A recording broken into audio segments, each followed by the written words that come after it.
Kothamangalam ഭൂതത്താൻകെട്ടിൽ cinema ചിത്രീകരണത്തിനിടെ കാട്ടിലെ കോടിക്കയറി ആനയ്ക്ക് വേണ്ടിയുള്ള തിരച്ചിൽ ഉടൻ ആരംഭിക്കും. തെലുങ്ക് ചിത്രത്തിന്റെ ചിത്രീകരണത്തിനെത്തിച്ച പുതുപ്പള്ളി സാധു എന്ന ആനയാണ് ഇന്നലെ മറ്റൊരു ആനയുമായി ഏറ്റുമുട്ടിയ ശേഷം കാട്ടിലേക്ക് ഓടിക്കയറിയത്. വിവരങ്ങളുമായി എബിൻ ജോസ് ചേരുന്നുണ്ട്.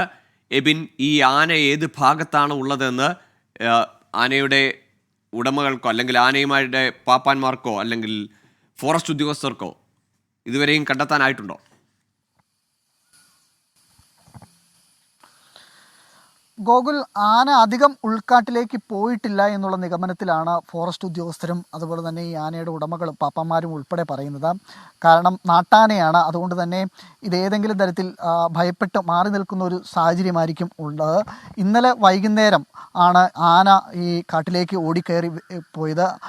അതിനുശേഷം രാത്രി ആയതോടുകൂടി തെരച്ചിൽ അവസാനിപ്പിക്കുകയായിരുന്നു. കാരണം ഇരുട്ടായതോടുകൂടി കാട്ടിലേക്ക് പോയി തിരയാൻ പറ്റാത്ത സാഹചര്യമുണ്ടായിരുന്നു. ഇന്നിപ്പോൾ വെളിച്ചം വന്നതിന് ശേഷം തെരച്ചിൽ ആരംഭിക്കുമെന്നാണ് ഫോറസ്റ്റ് ഉദ്യോഗസ്ഥർ പറഞ്ഞിട്ടുള്ളത്. നിലവിൽ ഉടൻ തന്നെ ഈ തെരച്ചിൽ ആരംഭിക്കുമെന്നാണ് നമുക്കറിയാൻ സാധിക്കുന്നത്.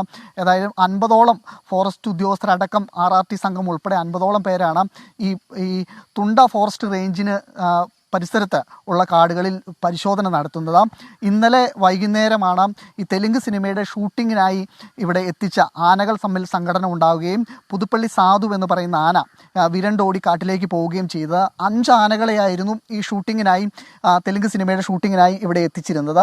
ഇതിൽ 2 ആനകൾ തമ്മിൽ സംഘർഷം ഉണ്ടാവുകയും ഈ സാധു കാട്ടിലേക്ക് ഓടിക്കയറുകയുമായിരുന്നു. ബാക്കിയുള്ള 4 ആനകളെ ഇന്നലെ തന്നെ ഇവിടെ നിന്ന് മാറ്റിയിരുന്നു. കഴിഞ്ഞ 5 ദിവസമായി ഈ ഷൂട്ടിംഗ് പുരോഗമിക്കുന്നുണ്ട്. തെലുങ്ക് സിനിമയാണ്. ഏതായാലും ആന ഉൾക്കാട്ടിലേക്ക് പോയിട്ടില്ല എന്നുള്ളൊരു നിഗമനത്തിലാണ് ഇപ്പോൾ പരിശോധന നടത്തുന്നത്. ഇന്നലെ രാത്രിയും വനപാലകരുടെ സംഘം ഈ പരിസര പ്രദേശങ്ങളിലെല്ലാം ഉണ്ടായിരുന്നു. ആന തിരികെ എത്തുമെന്നുള്ളൊരു നിഗമനത്തിലായിരുന്നു പാപ്പന്മാരടക്കമുള്ളത്. കാരണം ആനയുടെ വാഹനം തന്നെ ഈ പരിസരത്ത് അതുകൊണ്ട് തന്നെ പാർക്ക് ചെയ്തിട്ടുണ്ടായിരുന്നു. പക്ഷേ ആന ഇന്നലെ രാത്രി മടങ്ങി വന്നിട്ടില്ല. അതുകൊണ്ട് തന്നെ കാട്ടിലേക്ക് കയറി സെർച്ചിങ് നടത്താനാകും. ഏകദേശം 10 മണിക്കുള്ളിൽ തന്നെ കണ്ടെത്താൻ സാധിക്കും. അകത്തേക്ക് ഉൾക്കാട്ടിലേക്ക് പോയിട്ടില്ല എന്നുള്ള നിഗമനമാണ് ഫോറസ്റ്റ് ഉദ്യോഗസ്ഥർ നൽകുന്നത്. ശരി, എബിനാണ് കോതമംഗലത്ത് നിന്ന് വിവരങ്ങൾ നൽകിയത്. പുതുപ്പള്ളി സാധു എന്ന ആനയാണ് സിനിമാ ചിത്രീകരണത്തിനിടെ കാട്ടിലേക്ക് ഓടിക്കയറിപ്പോയത്. ആനയ്ക്ക് വേണ്ടിയുള്ള തെരച്ചിൽ അല്പസമയത്തിനകം വിപുലമായ ഫോറസ്റ്റ് സംഘത്തിന്റെ നേതൃത്വത്തിൽ ആരംഭിക്കും.